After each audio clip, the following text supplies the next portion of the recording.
Baik, jadi sana ada satu makam salah satu menteri di zaman Turki Utsmani, namanya itu Lala Hatun atau Lala Pasha. Beliau nih baru sekalian, subhanallah ya, punya buku wakaf, akad wakaf yang beliau buat. Berarti ada wakaf yang disumbangkan atau berikan selama beliau hidup itu. Tebal halaman bukunya 300 halaman. Artinya apa? Anda bisa bayangkan berapa banyak wakafnya orang ini. Itu. Nah jadi subhanallah ya, kembali tadi ke kaidah tentang kolbu tadi, atau mungkin tentang akhlak tadi. Maka sebenarnya Al-Quran itu sudah kasih pedoman. Tadi kan Aisyah mengatakan bahwa akhlak yang Rasulullah itu akhlaknya Quran. Itu kata Aisyah radhiyallahu anha. Pertanyaannya, akhlak Quran yang dimaksud itu apa saja? Ternyata ada seorang ulama di Maroko, dia meneliti tentang itu. Ya. Apa saja yang Allah ciptakan, dan ternyata subhanallah, nomor satu yang paling banyak disebutkan dalam bukunya beliau itu, judulnya itu akal dan akhlak, kalau nggak salah judul. Nomor satu itu adalah al-adil, adil. Jadi kata adil itu dalam Al-Quran disebutkan 355 kali, itu nomor satu. Itu akhlak. Jadi orang zalim itu obatnya kan dia harus adil. Salah satunya kan. Ya, itu yang nomor satu, adil. Kemudian nomor dua apa? Kira-kira bisa tebak kan? Akhlaknya. Akhlak yang disebutkan Al-Quran itu, yang itu sebenarnya menjadi obat buat hati kita itu. Ya kan judulnya kan kesehatan yang seorang mukmin, kalau kita pakai pedoman dari hadis Nabi SAW tadi, maka kalau mau sehat jasadnya kita ini, kaki kita ini, raga kita ini, maka mulailah itu di kesehatan hati. Kalau mulai kesehatan hati, maka kita perlu tahu dalam Quran itu Allah ngomongin hati itu pakai terminologi apa. Salah satu itu kita akhlak. Yang pertama tadi apa? Adil. Yang kedua apa? Ar-Rahmah, kasih sayang. Ya, kasih sayang.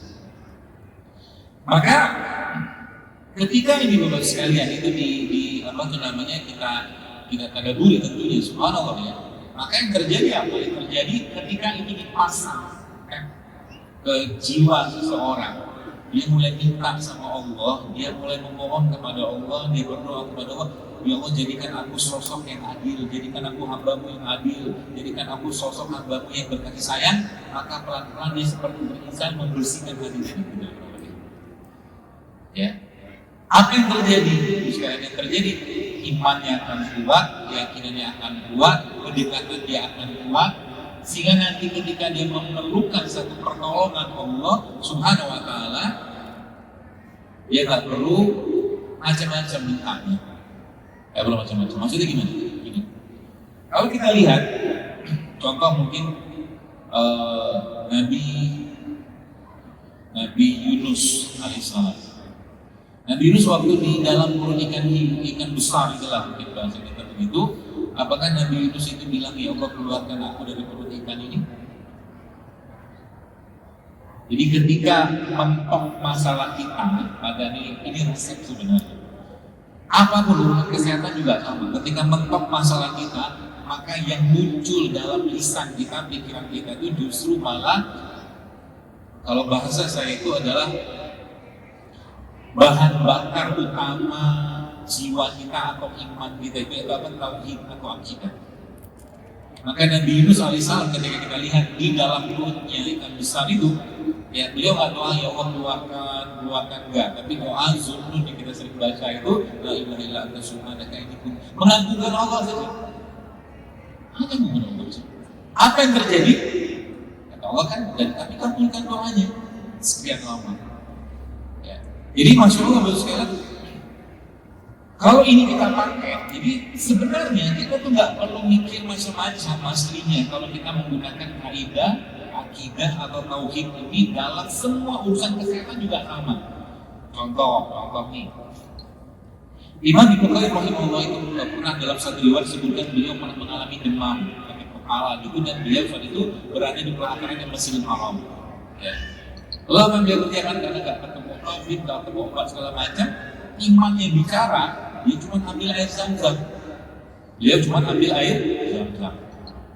Ya. Orang kayak begini, ketika mereka berhadapan dengan sesuatu yang kaidahnya itu atau mungkin ada penjelasan Nabi tentang itu, katakanlah tentang zam-zam, Nabi katakan zam-zam itu musuh ibadah sesuai dengan apa yang kita lihatkan, maka dia minumlah air itu dan seketika dalam kemudian demamnya dan pusingnya hilang.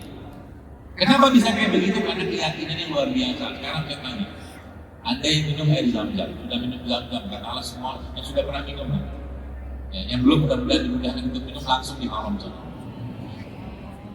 Pernahkah Anda ketika minum zam-zam doanya kayak begini? Tertes aja. Kalau udah pernah, Masya Allah luar biasa.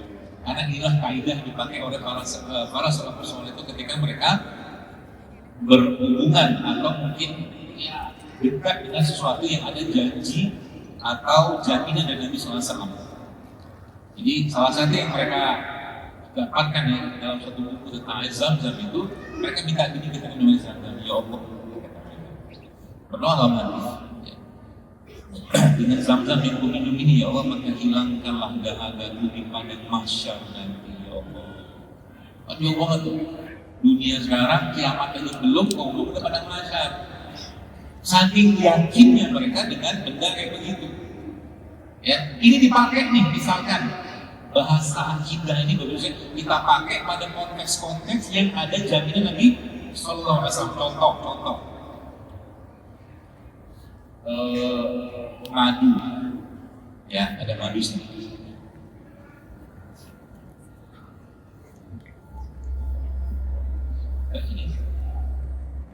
Ini madu, sengaja nggak tampak madu. Madu kayak begini. Pertanyaan saya, ada janji Allah nggak di sini? Apa janji Allah? Sering kita banget, kita sering benar ayat atau baca hadis ayatnya, tapi salah kata Allah dalam madu itu fihi syifa'un linnas, kata Allah. Dalam madu itu terdapat kesembuhan, jaminan Allah terhadap orang yang minum madu bahwa dalam madu itu ada kesembuhan. Nah, gitu. Maka jangan sekedar minum madu, Bapak Ibu sekalian, cuma sekedar minum.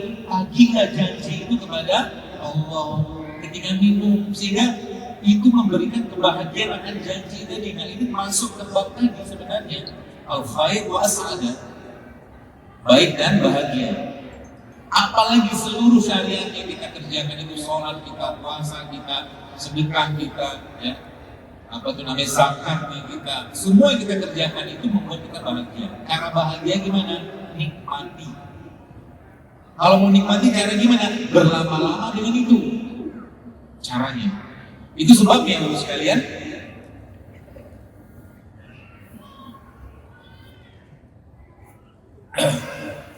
nanti kapan-kapan kalau Anda ada tahajud berjamaah di sini misalkan, ya, kan? Yang mulai baru itu minta sama imamnya suratnya gak usah panjang-panjang, satu surat atau satu ayat saja.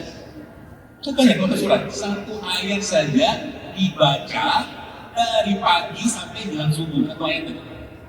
Loh kok bisa? Nabi pernah begitu. Jadi tadi sama saya. Rasulullah itu pernah dalam beberapa tahajud atau qiyamnya beliau itu cuma baca satu ayat dari pagi malam itu sampai ke subuh. Kenapa? Menikmati. Beliau SAW dengan ayat tadi. Ada yang sudah pernah haji atau umroh, ya, belum, semoga dimudahkan Allah.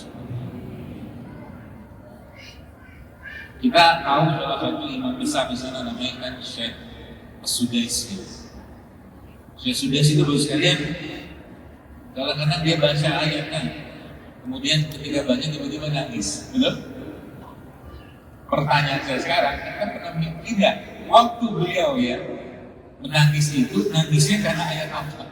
Ayat azab, ayat bencana, ayat ujian, ayat kekuasaan, atau ayat iman? Azan kan? Nggak boleh paham. Syekh Surah beda lagi. Betul nggak? Syekh Surah nangisnya beda lagi. Bukan azan. Menangisnya karena ayat-ayat tentang kebesarannya Allah. Nangisnya. Itulah namanya menikmati. Ya, yang luar biasa. Ada seorang guru saya mengatakan kepada saya begini. Dia pernah mendengar waktu dia sekolah di sana itu katakan Syekh Surah itu pernah menangis gara-gara ayat ini. Beliau pun bingung kok bisa nangis. Wasubhi iza tanafas. Demi subuh yang bernafas kok nangis. Ya. Apa itu maksudnya Bapak sekalian? Maksudnya adalah bahwa ada kenikmatan di situ, ada kebahagiaan kita di situ. Makanya saya sampaikan tadi, kalau ini aja kita kerjakan, cara tidur Nabi, cara makan Nabi, cara bangun Nabi, kemudian ada puasanya, ada sholatnya, ada sedekahnya, ada macam-macam itu kita sehat lagi insya Allah. Wallah kata Nabi apa? Guru saya mengatakan begini, kata beliau begini, guru saya begini, guru saya banyak. Penyakit yang hubungannya dengan hati itu, ya. Kalau terjemahannya katakanlah kata beliau ya, itu diterjemahkan dalam bahasa fisik, maka orang-orang kata beliau, biar saya bisa. Kata beliau, orang-orang yang kena kolesterol itu kata beliau, itu kan kolesterol itu kan ya berlebihnya kolesterol lemak jahat lah dalam tubuh kita ya kata beliau itu kata definisinya begitulah. Itu gara-gara hatinya tidak lentur, hati nggak lentur. Nggak fleksibel, kaku maksudnya gimana? Susah menerima pendapat, maunya menang sendiri, dia yang paling benar. Keras hatinya begitu kan? Berarti itu penyakit kan? Penyakit apa? Pertanyaannya, penawarnya secara syariat apa? Kan pikir alat pola pikir kita bagi penawar saja. Lalu ada yang berkata dalam sebuah hadis atau dalam sebuah diriwayatkan. Ada seorang yang mengadukan Nabi SAW. Dia bilang begini, ya Rasulullah kata beliau, berikanlah aku nasihat, ya, karena hatiku keras kata dia. Zaman dulu kan nggak bisa bersalah. Bahasanya hatiku keras. Hatiku keras maksudnya gimana? Baca Quran nggak ada nangis-nangisnya. Pada Umar bin Khattab radhiyallahu mengatakan apa? Kalau baca Quran kata Umar, maka menangislah kalian kata Umar. Kalau kau tidak bisa menangis kata Umar, maka paksakan dirimu untuk menangis. Kata Umar begitu. Lalu orang ini bertanya pada Nabi SAW, ya Rasulullah, apa penawar buat hatimu yang keras kata orang itu. Lalu dia mengatakan ada dua penawar yang Nabi atau mungkin bahasa kita detox atau obatnya begitu kan. Kata Nabi SAW apa?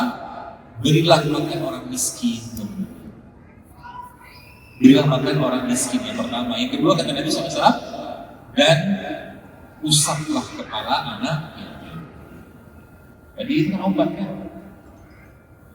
Jadi aslinya kita ini bos sekalian di zaman sekarang kalau Anda lihat sekarang diabetes berlimpah, kencing manis gitu kan, atau jantung, atau stroke, atau kanker, Anda sebenarnya sedang menatap masalah-masalah jiwa, bukan orang sakit jiwa ya. Masalah-masalah di kayak begitu tuh banyak jiwa-jiwa yang sakit di berbagai macam variasi penyakit yang kita lihat zaman sekarang makin aneh.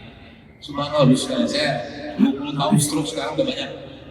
20 tahun stroke ada, 30 tahun gagal ginjal banyak. Ya, kenapa bisa kayak begitu? Dasarnya kita sudah bermasalah dengan makanan yang tidak benar, tidak tauhid dan berlebihan pula. Jiwanya kita juga bermasalah. Baik, saya jelaskan sedikit supaya Bapak Ibu paham. Dari mana merusak jiwa ini? Ada tahu short di YouTube? Short, video-video singkat itu. Kalau orang sudah nonton short, kira-kira mau berhenti nggak? Short itu kira-kira bisa mewakili nggak apa kajian utamanya? Bisa. Akhirnya terjadi ketika orang nonton short YouTube itu, bukan dilarang, silakan aja. Tapi itu bikin kecanduan. Itu masalah pertama. Berhenti tuh, scroll. Bahkan ada riset yang mengatakan orang-orang yang lebih ini bicara bikin orang cerdas lain. Orang-orang subhanallah yang lebih sering scroll handphone Dan dibandingkan dengan orang yang buka lembaran buku, yang scroll handphone itu menurun kecerdasannya dibandingkan buka buku. Jadi sekarang kalau Anda mau baca buku, jangan, kalau saran saya sih, jangan baca buku di handphone. Kalau bisa ada bukunya, buka bukunya, lihat kayak begitu. Makanya vibrasi kita baca Quran di dalam handphone sama vibrasi kita baca Quran di mushaf beda. Jangan biar saya baca Quran di sini, pegang tuh mushafnya, ya, jadi begitu. Jadi ternyata itu masalah tuh, baru satu, kandungan. Masalah kedua apa? Orang itu dengan short, nggak bisa berpikir secara holistik. Yang muncul orang-orang yang reaktif. Nggak sadar kita kan? Apa yang terjadi dengan jiwa kita? Ketika ada sesuatu, kita nggak bisa langsung tenang sebentar, serap sebentar, proaktif, tapi nggak gitu karena reaktif. Info disajikan itu menyajikan kita untuk cepat banget bereaksi dengan itu. Belum lagi bicara tentang keadaan sesuatu yang kita perlu kedalaman pemikiran. Ya, contohnya mungkin kalau saya ngomong sontoloyo, Anda marah? Marah kan? Anda tahu arti sontoloyo apa? Kenapa Anda marah? Apa urusan sontoloyo? Coba buka sekarang handphone, arti sontoloyo. Oh ya, itu pengembala itik di Jawa. Itulah kita kan? Coba buka contohnya. Arti sontoloyo. Tidak percaya. Ya.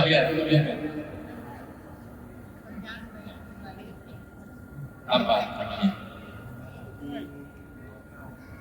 Oh nggak boleh. Pakai Google itu aja. Coba lihat arti sontoloyo, definisi.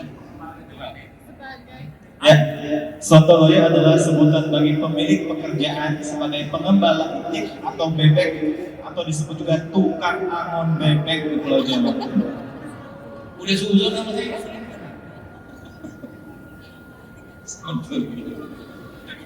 Gara-gara bebek yang nggak bisa diatur, orang marah sama bebeknya, muncullah kalimat sontoloyo.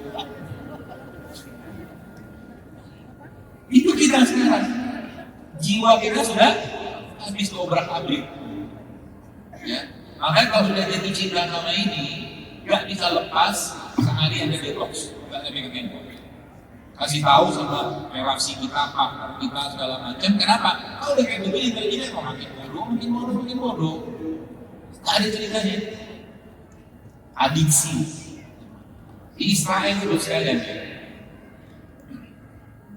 Tentunya kita mendoakan soal kita di Palestina sekarang ini, Masya Allah ya, ujian yang luar biasa.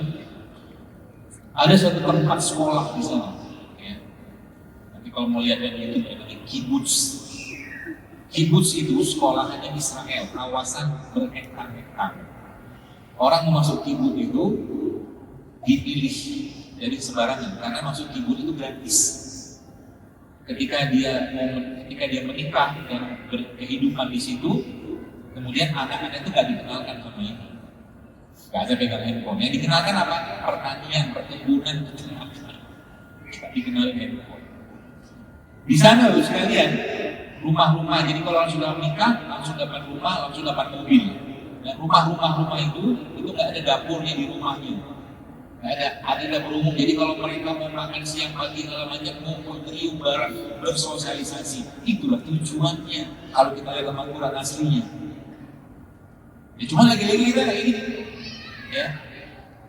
Apa yang namanya? Bagaimana Quran itu bicara tentang sosok jiwa manusia kita belum paham di situ. Ya. Makanya lagi-lagi sampaikan, belajar sehat itu paling gampang itu belajar Al-Quran aja. Jadi sekarang tugasnya kita benerin aktivitas harian kita itu. Ya. Bagaimana Nabi itu makan, coba ikutin. Bagaimana Nabi itu minum, coba ikutin. Bagaimana Nabi itu tidur, coba ikutin. Kapan tidurnya, kapan bangunnya, ikutin ini semua. Wallah pasti akan bagus lebih. Jadi kalau sehat itu pasti sehat. Sekarang kalau tadi saya baru satu kaidah yang saya ambil katakanlah bicara tentang puasa. 11 hari dalam 1 bulan kita detox juga, Masya Allah. 8+3 kan? Belum lagi kita bicara dalam hadis yang lain yang mengatakan berbekam pada tanggal 17 atau 19 atau 21 di setiap bulan Hijriah yang kita itu, kata Nabi, itu menyembuhkan penyakit, kata Nabi sallallahu alaihi wasallam.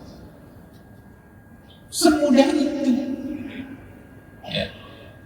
Kalau nggak kuat puasa gimana? Jangan berlebihan urusan makanan. Misalkan, ya, itu salah satu kaidahnya. Jadi benari tidur deh, benari makan, kemudian benari aktivitas harian kita. Ya, kalau mau puasa lebih bagus lagi, ikuti caranya nih, berbekam karena salah satunya tadi diikuti dengan setiap bulan sekali sesuai dengan hadis Nabi SAW. Nabi katakan apa? Inna afdhala ma tadawaitum bihi al-hijamah. Kurang lebih gitulah. Kata Nabi SAW, sebaik-baik pengobatan yang kalian lakukan, kata Rasulullah SAW, adalah berbekam. Kalau saya bilang itu paket komplit. Gratis ya? Gratis. Bayar nggak? Hatinya bagus, jasanya ikut-ikutan bagus. Makanya kalau orang yang benar puasanya, subhanallah, pasti jasadnya sehat. Pasti. Kenapa? Orang berjanji Allah kan bahwa tasummu khairun in kuntum ta'lamun. Itu aja. Murah. Syariat yang Allah terapkan itu sekalian, ya. Fungsinya itu banyak sebenarnya kan. Salah satu fungsinya itu akan menjaga jasadnya kita. Ya. Yang pertama, yang kedua menjaga hatinya kita, jiwanya kita. Yang ketiga menjaga kehormatan nasabnya kita. Kan banyak fungsi itu. Ya. Maka sebenarnya kalau bahasa saya sampaikan, aslinya seluruh syariat dalam agama kita dalam agama yang mulia ini sebenarnya semua syariat tersebut menyehatkan, tapi kita tidak melakukan untuk sehat karena sehat itu cuma efek sampingnya aja. Itu poinnya. Contoh nih, kalaulah sekarang ada penyakit namanya anxiety, cemas. Orang cemas luar biasa, dikit-dikit cemas, dikit-dikit, atau mungkin bahasa kita itu overthinking lah ya. Kalau jika maka, kalau gini itu gimana gitu, semua dipikirin. Udah masuk kata-kata itu diinstal di dalam hati seseorang atau kolbu seseorang, pasti akan bermasalah jasadnya. Pasti bermasalah. Lambat atau laut, cepat atau lambat. Nah, bahasa kecemasan atau misalkan atau kesedihan, seorang dikit-dikit sedih gitu kan, misalkan. Dalam sebuah hadis, Nabi pernah mengatakan bahwa kata Nabi itu begini, buatkanlah kalbinah. Kalbinah itu apa? Bubur, kayak tepung gandum lah di bahasa kita kalbinah. Kata Nabi dalam hadis disebut bahwa kalbinah itu bisa mengurangi sebagian kesedihan kalian dan memberikan kebahagiaan. Oke. Dia membuang sebagian kesedihan dan memberikan kebahagiaan dalam diri kalian, kata Rasulullah SAW. Ada urusan apa dengan kalbinah? Kok bisa efeknya kayak begitu? Jadi bahasa sekarang yang kata orang zaman sekarang itu good food is good food itu Nabi udah sampaikan. Oh yang makan itu kalau benar, ya pasti dia bisa memberikan efek mood kita itu benar. Kayaknya begitu. Dan ternyata memang ya tentunya kita tinggal baca penelitiannya, ya science itu mau apa tentang itu, maka kita jawab, oh ternyata yang namanya kalbinah itu tepung gandum utuh lah mungkin kalau kita terjemahkan dalam bahasanya kita. Hah? Ya. Itu subhanallah, isinya kan serat. Ya, isinya kan serat. Ini subhanallah, kalau serat ini baru sekali yang kita katakanlah masukkan dalam tubuh kita, maka bakteri-bakteri yang ada dalam perut kita atau pencernaan kita itu akan memproduksi lebih banyak hormon kebahagiaan. Oke, sampai itu dulu kalau kita bicara jasadnya. Maka bab tentang serat ini, jadi kalau Anda mau, ini sebenarnya kaidah yang kita udah lama tahu gitu loh. Cuma kita nggak ngerti. Contoh begini, kita bicara serat, dapat serat dari mana sumbernya? Buah sayur, itu aja kan. Contoh begini, dalam tomat itu bos sekalian, ini pola pikir ya kita. Jadi dalam pola pikir kita gini, kita tuh sering terbangun dengan konsep reduksionisme. Gini, Dalam tomat itu, tomat ada namanya anti kanker. Anti kanker dalam tomat itu namanya lycopene. Maka ketika seseorang yang lycopene itu, makanya tomat itu kalau mau dapat anti kankernya jangan dimakan langsung. Tomatnya itu dijemur, ditekan, jemur aja. Jam 11, 12, gimana kita jemur cuma 10 menit aja. Atau ada beberapa yang dikukus, tapi kukus jangan lama-lama, bentar aja. Baru nanti zat anti kankernya keluar. Namanya tadi lycopene. Maka orang kan mikirnya begini, mikirnya apa? Ketika ada orang kena tumor prostat atau kanker prostat, kemudian diistilah dia sembuh itu kan dengan makan tomat, orang kan ngomongnya begini. Oh itu karena lycopene-nya di tomat tadi kan gitu kan? Pola pikir yang kita terbangun kan? Aslinya nggak gitu. Aslinya adalah jadi kalau orang misalkan ya tentunya dengan izin Allah SWT bisa dibahas lagi ya. Orang sembuh dengan suatu keadaan tumor atau kanker atau tadi prostat dengan dia makan tomat, maka jawabannya bahan di tomat itu yang menyebabkan dia bisa sembuh dari kanker. Tadi ya Pak, kita nggak boleh ngomong lycopene ya tomat seutuh-utuhnya. Itu maksudnya. Paham ya? Jadi nggak bisa kita katakan itu cuma bahan anti kanker doang, itulah namanya reduksionisme. Ya, contoh kayak masih paham sedikit. Ini kunyit ini sekarang ada anti nyerinya, ada baca anti nyerinya, anti inflamasinya ada. Tapi kalau Anda mau dapat anti nyeri kunyit ini, ya dalam kondisi yang instan dan cepat, emang butuh waktu karena sedikit sekali. Ya, teknologi sekarang mengambil apa bahan anti nyeri di kunyit ini, kemudian mereka bikin sintetiknya. Ya, setelah dibikin sintetiknya, dinaikkanlah dosisnya. Boleh nggak dimakan? Boleh aja kalau perlu. Cepat nggak hasilnya? Di kunyit itu mungkin misal gitu kan, anti nyerinya itu cuma 0,01 miligram misalkan. Dilihat senyawanya namanya apa, tek begini katakanlah ABC misalkan nama senyawa itu, lalu digandakanlah sampai jadinya 500 miligram. Jadilah obat namanya paracetamol gitu. Paham ya? Makanya cepat kan? Cepat. Boleh nggak minum paracetamol? Boleh kalau ada perlu, makan aja kalau butuh. Tapi bukan itu yang tubuh inginkan aslinya. Kalau Anda mau ini dapat bahasa kita tuh kompleks compoundnya atau senyawa kompleksnya, makan dia semuanya. Baru dia bisa berfungsi ngebersihin semua. Dan karena jumlahnya kecil atau sedikit Bapak sekalian, ya maka Anda makannya sedikit-sedikit aja terus nanti lama-lama dia akan membangun satu kekuatan dalam tubuh kita. Ya, makanya bahasa kompleks hormon itu atau senyawa kompleks itu kalau yang saya dapatkan dan saya pelajarin itu kayak bunyi kayak begini. Yang Anda makan, yang kita makan aslinya begini apa? Sebenarnya bahan anti racunnya dia, bahan racunnya dia aslinya. Bahwa anti racun kok racun. Ini loh sekalian. Tahu harimau? Nggak tahu lah. Harimau itu kalau diserang, dia ngeluarin apa? Cakar kan? Taring kan? Mereka ini punya nggak? Nggak punya. Tapi kalau dia diserang, maka dia akan diserang. Diserangnya gimana?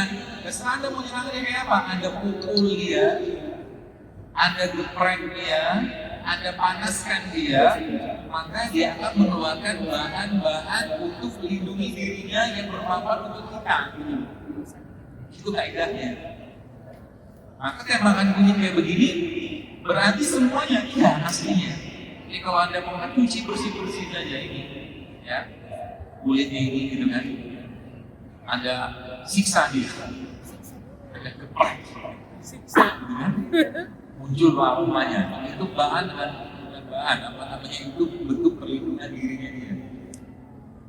Ya supaya berubah dan bisa diserap tubuh kita, karena kita itu adalah makhluk yang suka dengan semua yang nano-nanoan. Suka nano apa kan? Itu begitu. Sampai. Nah, inilah hari lapar.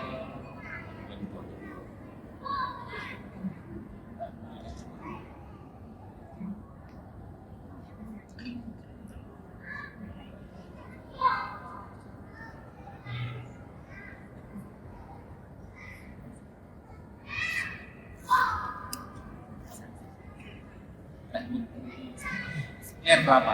Anda lihat apa di air kan? Ada isinya? Ada isinya? Ada air. Ya, maka ada isinya. Kalau kita lihat secara kasat mata, tapi semua kandungan yang ada dalam air ini kalau jadikan semuanya kecil, nggak kelihatan mata kasat kita. Lalu kita pakai mikroskop, kita pakai oleh ahli-ahlinya itu, lalu ketahuan ternyata dalam air kelapa ini isinya apa? Ada asam amino, ada vitaminnya, ada mineralnya, ada enzimnya, ada proteinnya, yang semua itu kalau bahasa kita sekarang ready to drink. Ready to drink itu apa? Langsung bisa diminum. Jadi ternano ini semua. Madu juga sama nggak? Berarti kaidahnya kalau kita mau pakai, ini kan makro nih. Masuk tubuh kira-kira apa? Ketika diolah sama tubuh, ya itulah kalau lihat begini di bawah sekalian. Tapi saya belum pernah memandang kunyit sampai nangis. Belum pernah. Kata guru saya itu begini, kalau kamu mau merasakan hatimu itu berinteraksi dengan rohmu, dengan Tuhan, coba pandangi alam semesta ini, pandangi langit dan matahari, pandangi pohon, pandangi rumput, pandangi macam-macam sampai kamu meneteskan air mata. Dan akhirnya keluarlah kata Rabbana ma khalaqna hadza batila. Coba nanti dipraktik. Kayak begini nih coba. Subhanallah kan? Petani yang nanamnya, ya, yang dia tanam apa? Ini batang ini kan, masukin. Apakah habis itu dia harus masukin? Apakah habis itu dia harus masukin apa namanya zat pewarna alami supaya jadi kuning? Nah, Allah semua yang urus. Makanya sudah mulai paham kenapa petani itu zakatnya lebih gede. Kenapa? Kenapa zakat petani lebih besar? Ayo kenapa? Karena nggak ada modal. Modalnya cuma apa? Biji, tanahnya milik Allah, bijinya pun milik Allah, airnya milik Allah. Dia cuma tanam, atur, Allah yang tumbuhkan akarnya, batangnya, pohonnya, daunnya, sampai buahnya. Allah itu nggak ada urusannya dia. Maka bersyukurlah engkau dengan zakat itu. Nah, gitu loh. Itu maksudnya. Sehingga zakat kita standar 2,5%, dia lebih gede. Kalau upah katanya, itu bisa dia. Kenapa? Karena modal. Terus udah muncul buah itu, tiba-tiba warnanya buahnya kuning. Enggak juga dia ngerjain. Buahnya warnanya kuning dan rasanya manis, bukan juga dia yang kasih manis. Itu maksudnya. Mentadaburi ayat-ayat Allah itu. Nah, kembali ke nama terus sekalian. Maka kita dibagi saya buat ini rumah. Jadi akhirnya yang bisa diserap tubuh itu apa? Semua yang sifatnya kecil. Karena kan ketika makan, kadang saya makan semangka atau nanas makan masuk di lambung dihancurkan kan. Kalau bahasa kita jadi sari mati kan. Sari mati tadi lalu akhirnya mengalirnya kemana? Ke darah kan. Darah, jadi kelihatan di darah itu kan ada macam-macam ini itu segala macam. Ya. Dan gampang dia masuk ke dalam organ, nggak bisa lambung ini masuk ke selak gitu. Ke dalam organ kan gitu kan. Maka dibentuklah Allah menjadikan itu menjadi kecil, nggak kelihatan. Jadi kayak dalam air kelapa kayak begini. Isinya semua kebutuhan, bahkan kebutuhan hidrasinya kita. Maka kalau Anda baca penelitian tentang air kelapa itu subhanallah sekali. Satu air kelapa saja kita kadang-kadang nggak habis pikir. Allah itu maha besar. Coba lihat dari awal itu kecil kayak begitu, terus tiba-tiba ada air di dalamnya. Gimana sih? Air tiba-tiba air itu berubah lagi rasanya. Sampai ke kelapa muda yang menjelang tua itu kan ada gas-gasnya tuh. Iya kan? Terus jadi minum sama kita. Allah jadikan apa dia? Kentos kalau bahasa Jawanya. Kentos itu air kelapa yang padat tuh. Itu pun masih ada khasiat tuh. Itu saya bilang pandangi itu semua tuh dengan apa? Dengan maha besar Allah gitu sekali. Ya. Air kelapa contohnya. Jadi air kelapa itu isinya sebenarnya apa? Ya. lagi kita bicara ini aja gampang makanya saya katakan paling mudah kayak begini nih misalkan. Berarti kalau saya nggak sakit, dok, saya nggak sakit apa-apa, modal kayak begini aja tiap hari makan dalam jumlahnya nggak banyak, paling sejempol, setelunjuk gitu kan. Lalu Anda masukkan dalam air, misalkan kayak begini lah.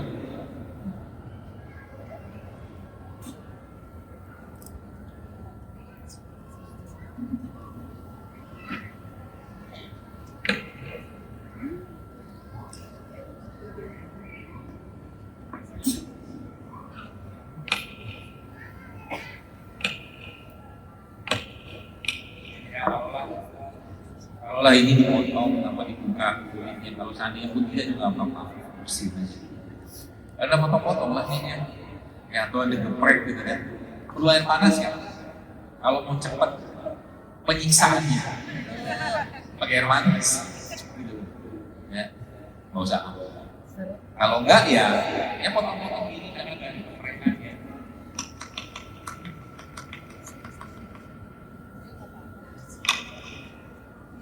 Ini udah masukin itu, gak usah pakai air panas, nanti lama-lama dia akan berekstrak masuk dalam air ini. Nah ini belum ada bikin bisnisnya ini. Kalau mau bikin keren, apa bisnisnya? Air kelapa plus. Ya, air kelapa nanti toppingannya ada kunyit, ada jahe, ada serai, sudah dalam bentuk cair kata Allah itu, minum situ. Makanannya getuk, tempe yang tadi goreng, sehat kita lama-lama. Masalahnya sekarang apa ya? Ini tadi bagian sedikit. Masalah kita sekarang kan makanannya nggak sehat, minumannya pun nggak. Jiwanya sehat, jiwa juga nggak sehat. Komplit kan? Komplit. Iya, jasadnya udah nggak sehat gara-gara makanan nggak sehat, minuman nggak sehat, jiwanya nggak sehat juga, lalu imannya nggak sehat. Paket komplit. Ya, saya berapa kali ceritain, ya kita sama lah sekalian, jangan menganggap saya ini alim banget, sama kita kan dosa aja kita ini. Saya tuh pernah nyobain, saya pengen tahu seberapa kerasnya hati saya. Adalah beberapa pulau masih hari Idul Adha itu. Kita kan takbiran Allah, saya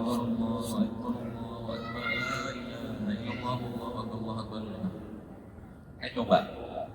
Ini takbir yang sering kita ucapkan tanpa membayangkan kebesarannya Allah kayak apa.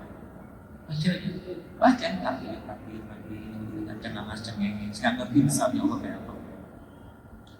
Lalu akhirnya saya coba takbir di musola dekat rumah saya, kayak orang tawaf gitu kan, iseng. Saya pengen tahu nih. Saya takbir, saya terus baca, saya pakai counter, pakai digital counter itu kan, saya pengen tahu di hitungan itu berapa. Saya menangis. Jadi ibu tahu hitungan berapa baru saya menangis? 800 baru saya menangis. Kenapa? Ya saya sudah tahu jawabannya, begitu kerasnya hari ini. Saya takbir pun tak mampu membuat hati itu bergetar. Takbir pun tak mampu membuat air mata itu mengalir. Doanya kita baca, Rabbana zalamna anfusana wa illam taghfir lana wa tarhamna lanakunanna minal khasirin. Doa buat Nabi Adam menangis sekian lama.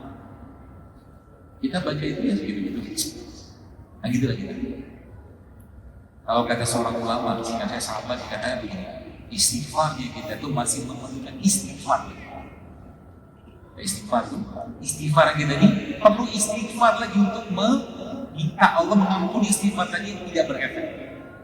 Betul gitu. Makanya sering-sering cari time sama Allah supaya hati itu hidup. Ketika baca Quran, tadi saya jelaskan tentang akhlak apa segala macam tadi itu, minta sama Allah setiap huruf yang kita baca itu membersihkan hati kita.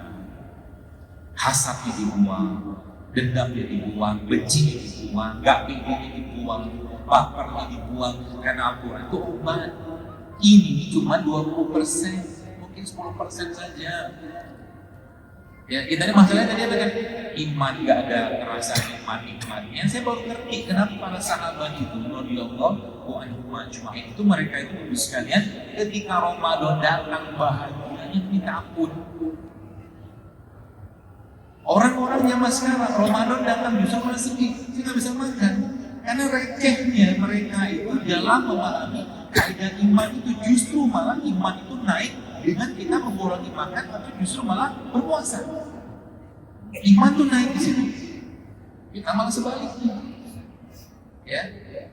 Umar dalam sebuah riwayat, sehingga saya itu tahu kata siapa sahabat itu subhanallah, melewati rumahnya Aisyah di depan itu. Lalu Umar mendengar Aisyah itu nangis. Berapa kali dia lewat itu nangis Aisyah. Ayat yang dibaca sama itu terus nangis berulang-ulang. Ayat yang dibaca surat Yusuf yang Nabi Yakub itu mengajukan kesedihannya kepada Allah, innama ashku basi wa husni ilallah. Baca yang kepada mau mendoakan kesedihan itu ya Allah, ulang. Ya, dia Al-Quran itu obatnya. Nah, kembali cerita tadi. Sehingga masalahnya kita sekarang yang kita makan sebagian besar itu miskin serat atau bahkan nggak ada serat. Miskin serat atau bahkan nggak ada serat. Itu saja Anda masukkan dalam dalam bentuk makanan tiap hari, itu malah perubahan kayak apa? Apalagi tambahkan kayak begini-beginian tadi, timpang segala macam. Apa yang akan terjadi? Tubuh kita pelan-pelan akan memperbaiki dirinya sendiri. Dengan catatan yang makanannya diperbaiki, gitu loh. Ya. Jadi kalau saya kadang-kadang ketemu dengan, maaf itu kan ada bapak atau ibu yang dulu mungkin dengkulnya sakit, tidak dilihat berat badannya. Dengkulnya kakinya tidak mampu menahan beban yang besar dari atas. Solusi pertanyaan lagi, kenapa bisa kayak begitu? Karena makannya mungkin kalau kita masuk ke bab makanan dan itu semuanya sifatnya gula. Ya, gula semua dimakan. Ya. Nasi goreng misalkan, boleh kita makan nasi goreng. Nasi goreng ada bakwan buah, ada kerupuknya. Nikmat sekali kan? Lalu karena haus dia minumnya teh manis, semua gula gitu loh. Coba dikurangi. Jadi kalau makan nasi goreng mulai sekarang nasinya nggak usah banyak-banyak. Ya. Nasinya 2 sendok aja. Sisanya telur sama sayurnya, nanti minum tehnya, tengah-tengah tehnya buat pakai gula. Itu aja perbaiki, boleh. Berarti kita nggak boleh makan nasi, bukan nggak boleh, kurangi saran saya. Jadi kalau makan itu, saya pantesan. Ada orang yang bilang, saya kok kalau nggak makan nasi itu kayaknya lapar terus. Kenapa kalau nggak makan nasi? Karena memang karbohidrat tidak akan bisa memberikan sinyal kenyang. Karbohidrat tidak akan bisa memberikan sinyal kenyang.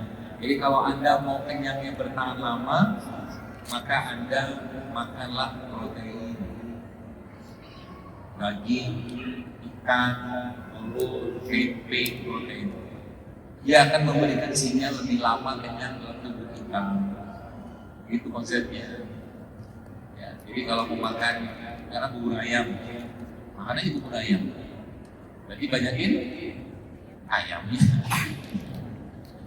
Ya, buburnya banyakin ayamnya, banyakin daun seledrinya, kasih telur kalau ada, kasih sambal sedikit, nggak usah pakai kerupuk. Kita udah nggak main lagi, dicampur, diaduk, apa. Ini benar makanan, ya. Itu pesan saya. Lalu tadi serat yang pertama, ya. Serat tadi yang sekian, masukkan menu serat itu dalam makanan kita. Dalam bentuk apa? Banyak banget serat. Aslinya kelapa itu juga ada seratnya, nggak kelihatan aja. Ya, ini juga sama. Ini buat tahu yang begini, masya Allah, wah ya sekali obatnya bisa bikin dari sini. Buat tahu. Ya. Anda blender ini, campurin habadus sauda, itu jadi super mineral minuman. Jadi blender ini ambil kayak begini gini kan, buka habadus sauda yang serbuk, campurkan air sedikit, kasih madu sedikit, ada minum, itu jadi minuman super mineral. Karena ini adalah 80 mineral lebih di sini, buat tulang oke, jantung oke, pencernaan oke, otak oke, wah banyak di sini.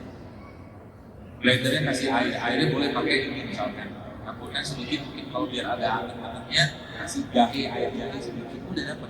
Kalau mau buat misalkan ada kubis apa segala macam, ini di blender, campurin misalkan dengan madu sedikit, dioles-oles, buat rambut juga bisa, buat masker juga bisa, karena dia buat ada isinya kolagen. Udah kan? Makanya ilmu pertama yang diajarkan Allah kepada Nabi Adam itu disebutkan dalam Quran, wa 'allama Adama al-asma'a kullaha. Allah ajarkan Nabi itu nama-nama. Jadi kalau saya sebut sekarang kepada Bapak sekalian, kardio, mati, diabetika, ada paham kan? Nggak usah paham juga, buat apa nggak juga. Tapi orang yang ngerti istilah itu dia paham itu kardio, mati, diabetika itu apa, sebabnya apa, penanganannya apa, dia paham. Itu namanya asma. Wa 'allama Adam al-asma, nama. Allah ajarkan, makanya itu sebabnya orang belajar asma, kaidah dasar lagi itu belajar nama. Apa yang terjadi? Allah suruh malaikat sujud kepada Nabi Adam gara-gara nama. Jadi kalau Anda mau kuliah di dunia ini, pelajarilah nama atau bahasa kitanya ilmu. Itu. Sehingga nanti apa? Akhirnya kita tahu yang kita makan apa, yang kita kerjakan apa. Ini apa? Cesna?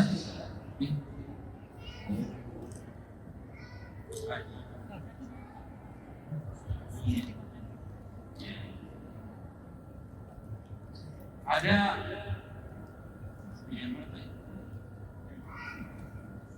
besok.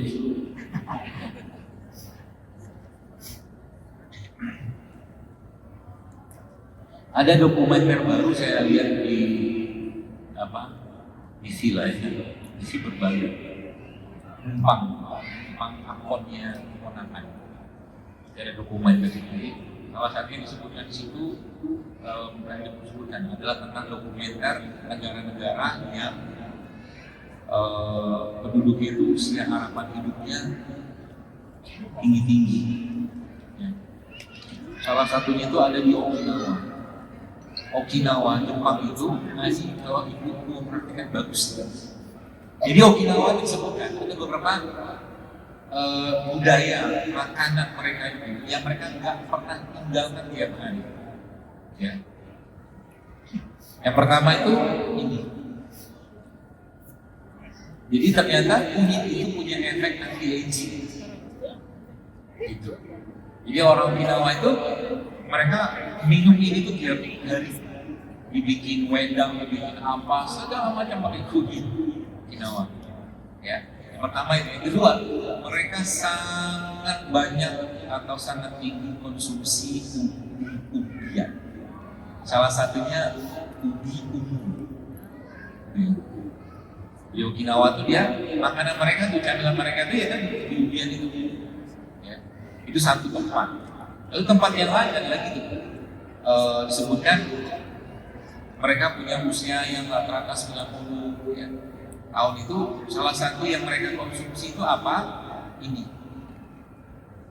biji-bijian kacang, not and seed. Kalau ini kan kacang ya, kayak kacang begini.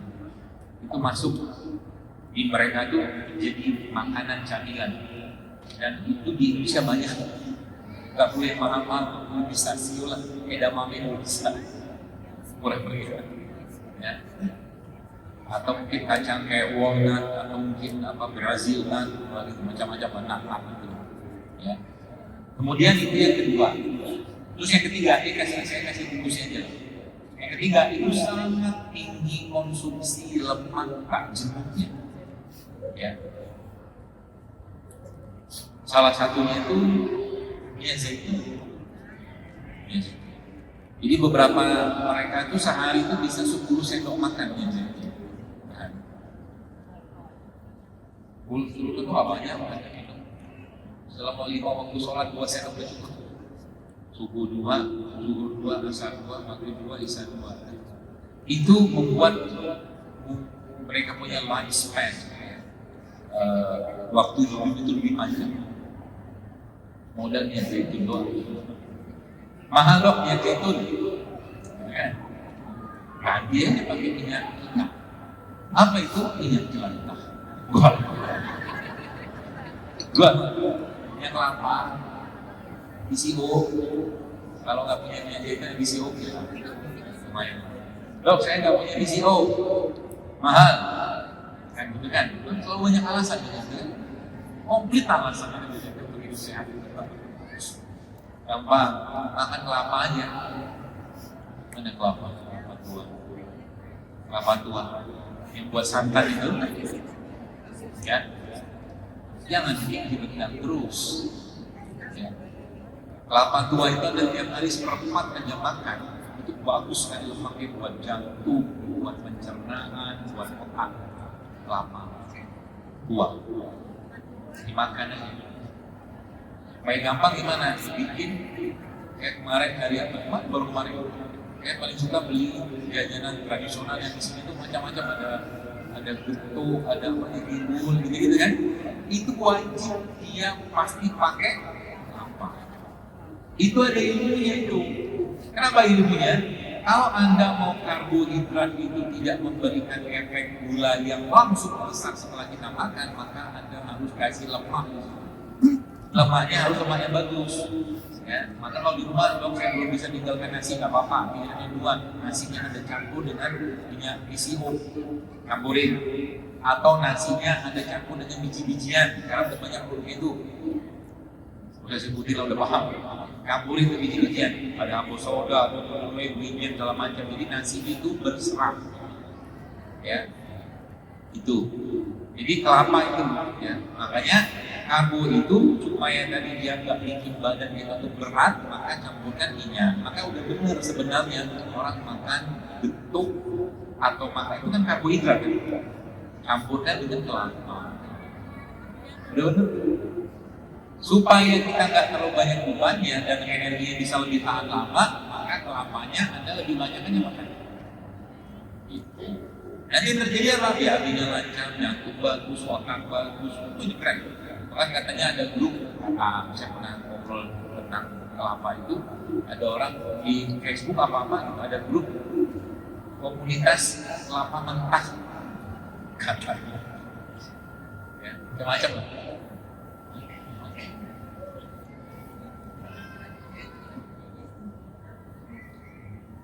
Gitu ya, jadi biji-bijian, ya. Kemudian apalagi kalau sekali yang saya kasih tipsnya aja lah ya, biar Anda betul nanti bisa praktekin uang. Kenapa saya lebih suka atau lebih concernnya ngomongin makanan? Karena kalau makan itu benar, itu yang sedih insya Allah. Itu poinnya sebenarnya. Kita ini makanannya nggak benar, obatnya juga nggak jelas, suka-suka kita aja, nah gitu. Makanan jiwanya pun benar, ya. Karena itu udah benar sebenarnya sekalian, jiwa itu, karena kan ada istilah healing gitu kan. Udah benar, ada orang yang kalau orang karakternya memang misalkan ekstrovert, dia butuh nggak bisa lama-lama di rumah, masih keluar, gitu loh. Tapi nggak keluar terus juga, ada harus waktu dia jadi introvert, gitu loh. Itulah keseimbangan sebenarnya. Ya. Nah, yang kedua, yang selanjutnya adalah di situ disebutkan mereka sangat tinggi konsumsi semua yang bersifat fermentasi. Nah, kan ada nih kamcu fermentasi nih, tahu saya. Kemudian lagi yang apa fermentasi atau mungkin apa tuh ini BB. BB ini kan dia bukan fermentasi, tapi ya fermentasi lah ya.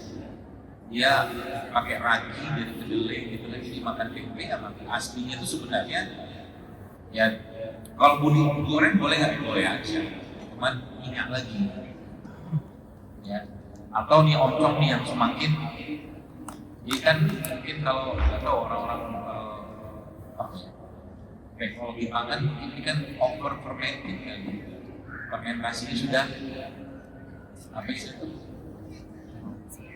Sudah apa? Sudah berlebih, oversize kalau nggak, kalau dia over fermented kan gitulah. Aslinya kan begini, tapi masih bisa ya dimakan ya, karena belum sampai ke racun, nggak apa-apa. Ini fermented. Jadi masukkan menu fermentasi itu dalam makanan Anda tiap hari. Ya. Apa saja? Kalau Anda, kalau kimchi ini kan kita nggak lazim karena asam. Bisa pakai tempe. Kalau tahu bisa nggak? Tahu protein aja, dia bukan fermentasi kan, bukan di apa? Ya, di fermentasi. Tahu contoh miso kayak begini. Atau kalau enggak probiotik acar-acar itu masuk dalam bis semua dan ada minyak tadi, ada biji-bijian, ya. Kemudian ada fermentasi juga, ada serat, ada itu aja yang kerjaan. Rutin 3 bulan, nanti lama-lama tubuhnya akan benar sendiri. Ya, ibarat kata mobil dikasih spare part yang benar, gitu. Ya. Kemudian apalagi Bu sekalian, mereka sangat dekat dengan alam. Interaksi mereka dengan alam itu sangat dekat. Ya, entah itu mereka nyeker, entah itu mereka berjemur. Oh itu kenapa? Ya. Termasuk juga, saya kemarin lihat itu di dokumenter itu ada nenek-nenek umur 90 tahun masih bisa masukin benang ke dalam jarum tanpa kacamata. Tanpa kacamata. Saya aslinya kalau menurut usia katanya kan mata kita tuh kan mengalami penurunan visus. Jadi katanya umur 45, 40 ke atas itu dia butuh kacamata. Kemarin saya coba tes. Tes itu kan ternyata masih bisa. Alhamdulillah, nggak perlu kacamata. Ya. Karena gimana? Ya kalau bisa, Anda mulai dilatih matanya itu ya dengan lihat jauh, lihat jauh dari gitu. Tergantung labunya apa. Ya. Apalagi Anda mintanya sama Allah dengan permintaan yang paling bagus. Ya Allah, mudahkan matamu itu bisa lebih jelas lagi melihat ciptamu tanpa kacamata. Seru itu kayak begitu. Jadi akhirnya mereka di sini sebutkan mereka bercocok tanam. Macam-macam dia tanam. Jadi umur 70 masih di kebun. Gitu loh. Berarti kalau nggak punya kebun gimana? Ya, kalau kebun tetangga. Kalau gimana? Oh nggak ada, pokoknya bertanam, bercocok tanam. Pokoknya kaki kita itu injak bumi tanpa alas. Nah, gitu loh. Kurang lebih gitu. Itu salah satunya. Karena ini Mas Adi, kalau Anda mencium bau rumput yang dipotong, seneng nggak? Enak loh baunya. Jadi rumput itu kalau dipotong pakai mesin segala macam gitu tuh, ada aroma tertentu yang kita rasakan. Ya. Makanya kemarin saya bukan iseng, judulnya itu ngetes tempur. Terakhir kemarin ada 2 bulan lalu lebih, ya. Di 2 bulan itu saya naik gunung. Kenapa naik gunung? Karena kangenin gunung tuh. Obat dia sebenarnya. Ya, obat apa? Obat menata hati yang terlalu manja dengan kehidupan. Maksudnya, sampailah ke puncak gunung lalu. Sekalian ke festival, alhamdulillah masih bagus dulu. Sebelumnya berbabu gitu. Dokter senang naik gunung nggak juga, cuma ngetes aja, masih bagus lah ibadah. Akhirnya teman saya itu di 2 bulan batu-batu, 2 bulan batu udah sepuh-sepuh. 2 hari, ya semalam aja naik gunung itu turun sudah hilang kot. Gitu. Karena alam itu memberikan banyak sekali solusi buat masalah, terutama untuk kesehatan. Jadi ya, jadi ada seratnya, misalnya ada biji-bijian, ada minyak-minyakan, itu semua masukkan dalam list menu Anda tiap hari. Dan mulai di take down, kurangi ya, yang kira-kira bikin masalah. Jadi kalau yang disampaikan itu dan berulang kali disampaikan, Anda kalau mau sehat, kurangi gula pasir, kalau bisa stop. Gula pasir, stop. Kalau bisa. Ya, itu yang pertama. Yang kedua apa? Terigu-teriguan stop. Ya, coba deh. Lagi bala-bala gimana? Jadi saya dikasih bolu di dalam. Mana bolunya? Udah, coba lihat. Seru bolunya. Katanya bolunya non-gluten. Yang warna coklat itu kan. Terigu tuh kan. Berarti nggak boleh makan terigu ya? Boleh aja. Tapi terigu itu masalahnya apa? Ada serat, lagi balik-balik nggak ada serat. Itu yang kedua. Ketiga apa? Nasi itu dikurangi atau kalau nggak tetap pengen makan nasi, campurin serat sama nasinya. Tuh, kalau nggak ganti dengan nasi-nasi yang berserat, atau kalau nggak cari sumber karbohidrat yang berserat, ubi-ubi yang paling gampang. Ya, java, cilembu. Cilembu tuh makan sama kulit-kulitnya bagus. Oh, makan aja. Ya, karena kunyit aja banyak enzimnya itu, setahu saya dapatkan pelajaran. Memang di kulit ini masih ada enzim sebenarnya. Ya, itu, ya. Kaidahnya sederhana, itu aja, balik itu aja. Ya, masalahnya itu aja sebenarnya. Ya. Nah, tinggal bagaimana kita provide, sekalian provide itu kita menyediakan supaya makanannya masyarakat ini lebih banyak yang benar dan sehatnya daripada yang cuma sekedar dimakan dapat rasa doang. Ya, gitu ya, sekalian. Mudah-mudahan bisa dipahami, ya. Dan yang sebaik-baiknya itu diamalkan. Saya kemarin nyobain minum kelapa, bukan kelapa, air tebu. Ya. Air tebunya saya campur sama soda yang plain ya, soda yang nggak ada gula. Enak banget ternyata. Tadi apa? Air tebu kasih, lagi panas sih masuk ke pot. Ada minum air tebu kasih es, baik enak banget. Air tebu kasih es, kasih soda. Mantap. Tapi yang soda plain ya. Soda bagus kan, kalau saya tahu sepengetahuan saya mungkin ya, karena soda itu kan kalau nggak salah basah sih, karbonat apa gitu. Ya, tapi kalau menggunakan es, apakah kita juga dapat makanan kayak air tebu tadi, kita menggunakan soda terus tambah es, karena fakta membuktikan mungkin daripada air es sendiri buat kesehatan. Ini sebenarnya pertanyaan yang perlu berbagai sudut pandang. Ini kuenya kan? Oh ini saya kasih tahu ya, supaya kita kreatif ya. Kenapa beberapa, karena ubi udah paham lah, ini kan makanannya orang Jawa Barat. Nah ini kakak ibunya, saya berbaik sangka aja. Ini kan bolu, ya. Kabarnya beliau ini bolu dibuat dari lonteri bulu dan tidak pakai gula pasir, pakai madu, sama susu kambing. Mahal itu. Tapi kan menarik gitu loh. Akhirnya bolu ini menjadi bolu yang tepungnya dari singkong, moka, hampir singkong. Jadi kalau dimakan harusnya enak. Tadi belum cobain, tapi nggak enak lah makan depan bapak. Nah, terus ini juga seru nih. Nah, saya kasih pudingnya menarik. Apa itu?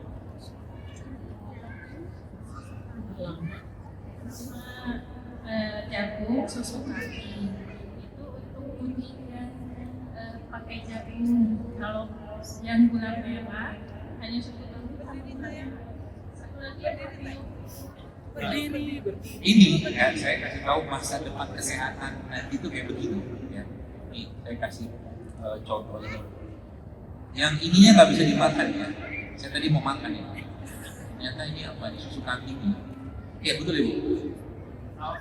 Sausnya. Flanya dari susu kambing. Ini nggak ada gula. Nggak ada gula, nggak ada terigu apalagi. Masya Allah kan, isinya madu, pakai susu kambing. Ya kan bisa kok kalau kita mau sedikit kreatif. Nah, inilah namanya functional food. Functional food itu makanan yang punya fungsi. Jadi makanan yang punya manfaat secara kesehatan. Rasanya gimana?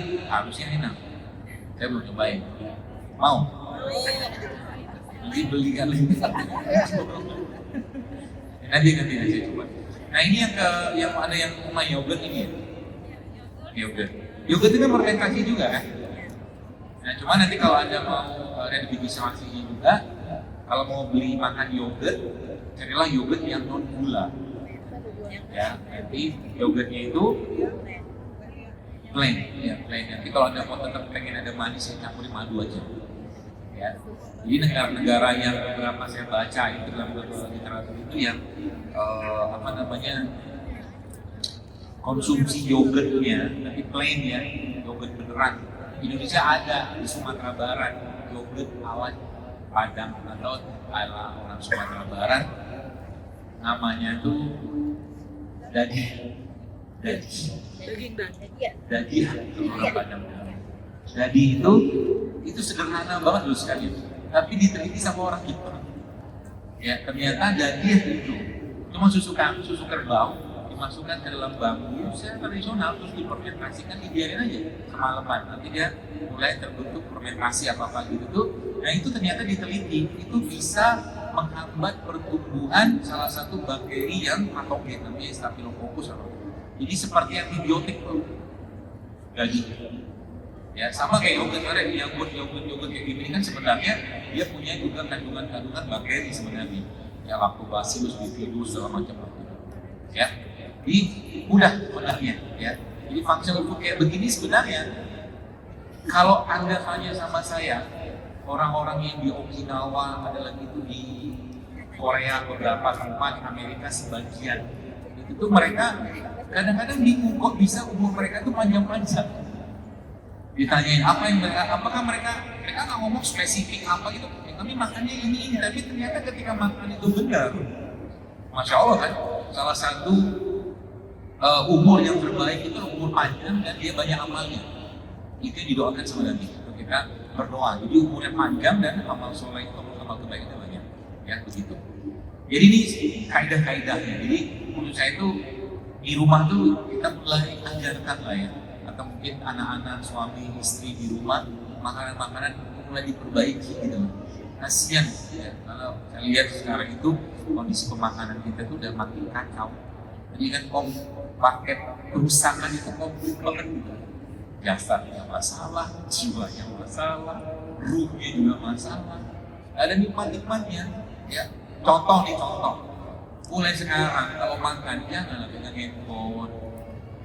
Makannya makan gitu, taruh handphone tuh. Karena orang kadang-kadang ambil makan tuh lihat handphone, apa nikmatnya makan?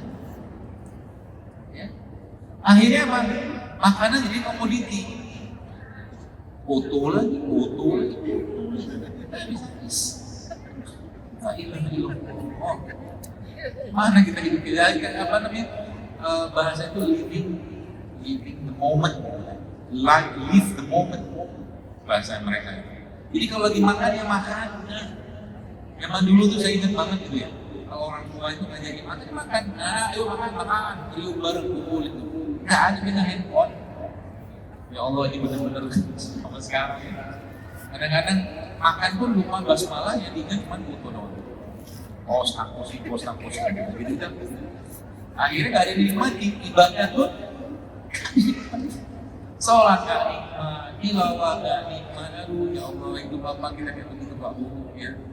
Mulai itu dibenerin. Lagi ada teman ya, ngobrol udah handphone taruh lah, ngobrol lah.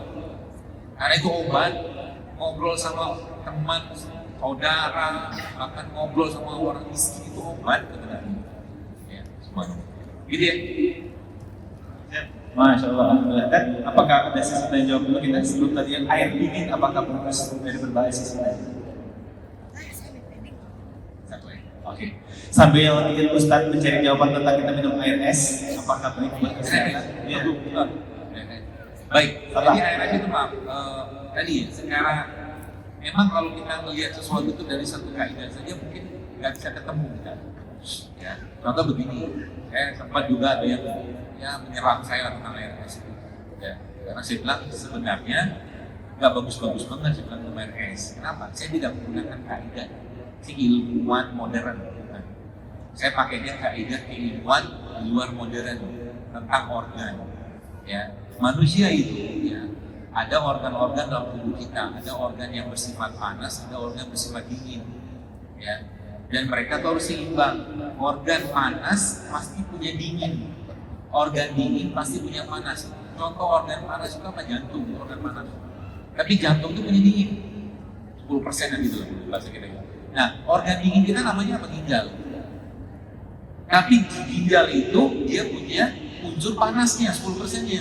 Jadi dominan dia 90%, ya dingin kalau ginjal, 10% itu panas. Makanya kalau dibenturkan dengan ilmu sekarang nggak ketemu. Nggak ketemunya apa? Kalau saya diberi pilihan minum itu lebih baik yang kita seringkan minum itu air dingin atau air hangat, saya lebih senang atau lebih milih air hangat. Ya, kenapa? Banyak pertimbangan saya ya, dari beberapa sudut pandang ilmu gitu loh. Karena saya belajar juga berbagai macam konsep-konsep pengobatan. Kadang-kadang membahas tentang angin lah, faktor panas, dingin segala macam gitu. Jadi lagi-lagi sampaikan, berarti minum dingin itu boleh nggak? Ya boleh, kalau bilang boleh. Tapi kalau saya boleh katakan, kalau nggak perlu banget, jangan sering-sering. Ya, misalkan ini lagi panas-panas kayak begini, aslinya nafsu kita kan pengen dingin. Tapi kalau kita jujur, yang kita butuhkan bukan dingin tapi air. Maka kalau lagi panas, minumlah air banyak. Bukan minum air dingin banyak-banyak, bukan. Yang jadi masalah itu sudah minum air dingin yang banyak, ada gula lagi, ada pengawet lagi, itu yang masalah. Ya, jadi jangan terkecoh. Jadi lagi panas kayak begini, air aja banyak-banyak. Gitu lah. Tapi dokter tadi mengatakan minum air tebu pakai es, enggak, dia kali juga. Sekali-sekali doang, apalagi pengen. Karena keterbatasan waktu juga kita bersama sholat, jadi pertanyaan tadi sudah mewakilkan dari jemaah semuanya, ya. Jadi kenapa tadi saya tanyakan tentang air es? Karena orang Sunda itu suka banget pakai orson, pakai es. Ya, tuhun ya. Apalagi lebaran ya, orson pakai es. Gitu. Saran saya kalau Anda tetap pengen minum yang dingin-dingin, saran saya saja sih. Pertama, jangan minum di saat kondisi lagi nggak panas, supaya paling tidak itu bisa menyesuaikan. Saya aslinya nggak terlalu suka minum dingin. Kalaupun saya minum es biasanya, itu panas banget baru saya minum. Itu pun cuma sekedar pengen menggembus selera, kalau bahasa Melayu. Pengen aja, kebuhunan bukit gitu loh. Itu yang pertama. Saran saya, berarti minum air es pagi-pagi bagus kan? Menurut saya nggak bagus kalau saya. Jadi kalau pagi-pagi minum ya air es saja. Yang pertama. Kaidah keduanya apa? Minumlah, kalau tetap pengen minum es, minumlah produk yang memang aslinya itu sudah begitu. Contoh, air kelapa ada tambahkan es, oke lah. Ya, air tebu ada tambahkan es, oke lah. Madu misalkan, air kasih madu ada tambahkan es, oke. Bukan yang kemasan. Itu maksudnya. Jadi Anda beli yang ada pengawetnya, pemanisnya, segala macam, itu tambahkan es, bukan itu yang saya maksud. Kalau tetap pengen ya, tapi lagi-lagi jangan dibiasakan kalau saya. Gitu. Masya Allah, jazakallah khair kepada Ustaz Zaidul Akbar atas pemaparan pesan dan nasihatnya. Bunda, sebelum kita berjalan, kita akan mungkin sedikit doa dan muhasabah dari Ustaz sendiri. Closing acara. Ya baik, sekalian sebagai penutup mungkin sebagaimana di berbagai tempat pun saya sampaikan bahwa Allah Subhanahu wa Ta'ala menciptakan tubuh kita ini dengan sangat sempurna, maka jagalah, rawatlah baik-baik tubuh kita ini untuk kita kembalikan nanti kepada Allah dalam keadaan yang baik pula sebagaimana Allah menciptakan dalam keadaan yang baik. Jangan zolimi tubuh kita, ya, jangan zolimi jiwa kita. Hidup itu nggak bisa terus-menerus sedih, nggak bisa. Hidup nggak bisa terus-menerus bahagia, nggak bisa. Harus ada bumbunya. Maka nikmati bumbu-bumbu tadi dalam bentuk perjalanan kehidupan kita ini, ya. Maka dalam konteks kesehatan, ya, saya sampaikan juga, mari kita niatkan, kalaulah ada besok, ya, sekarang ada 300-400 orang, saya kadang-kadang berharap ada 10 orang saja yang sudah mau berubah kesehatannya, itu bagian dari kita bentuk syukur kita pada Allah dan niatan kita untuk mengembalikan jasad itu kepada Allah dalam keadaan yang baik. Karena ini milik Allah, bukan milik kita, ya. Mobil yang dipinjamkan kita pada atau orang meminjamkan mobil kepada kita dalam keadaan yang masih baik, maunya orang yang meminjamkan kita dikembalikan mobil itu dengan yang baik. Sama juga dengan jasad ini. Maka jaga kesehatan ini bagian dari bentuk rasa syukur kita. Kalian zuri insanu ila ta'amin, kata Allah. Perhatikanlah apa yang kita makan, kata Allah, kan gitu, ya. Maka penutup kalimat itu, jika sehat tidak membuat kita semakin taat, mungkin sakit jauh lebih baik untuk kita. Wallahu a'lam.